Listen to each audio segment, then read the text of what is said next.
एक professor class ले रहे थे।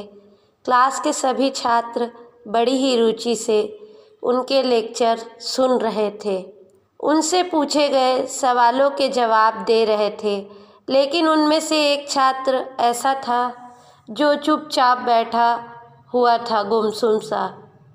प्रोफेसर ने पहले ही दिन उस छात्र को नोटिस कर लिया, लेकिन वे उसे कुछ नहीं बोले। लेकिन जब 4-5 दिनों तक ऐसा ही चलता रहा तो उन्होंने इस छात्र को क्लास के बाद अपने केबिन में बुलवाया और पूछा, तुम हर समय उदास रहते हो, क्लास में अकेले और चुपचाप बैठे रहते हो, लेक्चर पर भी ध्यान नहीं देते, क्या कुछ बात है, कुछ परेशानी है क्या? इस पर वह छात्र बोला, सर, वो छात्र कुछ हिचकिचाते हुए बोला, मेरे अतीत में ऐसा कुछ हुआ है जिसकी वजह से मैं परेशान रहता हूँ, समझ नहीं आता कि क्या करूँ। अब प्रोफेसर बोले कि तुम मेरे घर शाम को आना।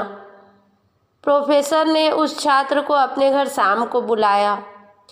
शाम को जब छात्र प्रोफेसर के घर पहुंचा तो प्रोफेसर ने उसे अंदर बुलाकर बैठाया, फिर स्वयं किचन में चले गए और शिकंजी बनाने लगे। उन्होंने जानबूझकर शिकंजी में नमक थोड़ा ज़्यादा डाल दिया।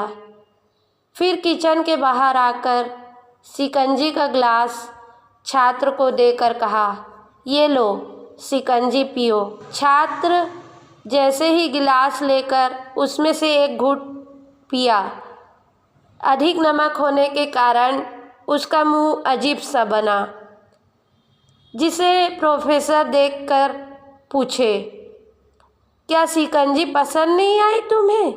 इस पर छात्र ने कहा, नहीं सर, ऐसी बात नहीं, बस शिकंजी में नमक थोड़ा ज़्यादा है। छात्र के ऐसे बोलने पर प्रोफेसर ने कहा, तब तो यह बेकार हो गया, लाओ ग्लास मुझे दे दो, मैं इसे फेंक देता हूँ। प्रोफेसर ने छात्र से गिलास लेना चाहा और अपना हाथ बढ़ाया, लेकिन छात्र ने मना करते हुए कहा, नहीं सर, बस नमक ज़्यादा है, थोड़ी चीनी और मिलाएंगे तो शायद स्वाद ठीक हो जाएगा। यह बात सुनकर प्रोफेसर थोड़ा गंभीर हो गए और बोले, सही कहा तुमने, अब समझ भी जाओ, ये शिकंजी तुम्हारी ज़िंदगी है, इसमें घुला अधिक नमक तुम्हारे अतीत के बुरे अनुभव हैं। जैसे नमक और शिकंजी को बाहर नहीं निकाल सकते, वैसे ही उन बुरे अनुभवों को भी जीवन से अलग नहीं कर सकते। वे बुरे अनुभव ही हमारे जीवन का हिस्सा हैं। लेकिन जिस तरह हम चीनी घोलकर शिकंजी का स्वाद बदल सकते हैं, वैसे ही बुरे अनुभवों को भूलने के लिए जीवन में मिठास तो घोलनी ही पड़ेगी। इसलिए मैं चाहता हूँ कि अब तुम अपने जीवन में मिठास घोलो। प्रोफेसर की बात छात्र को समझ आ गई थी।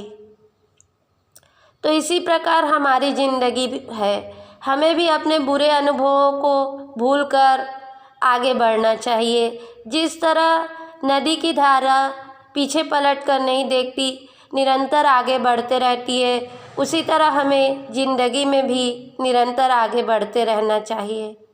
धन्यवाद।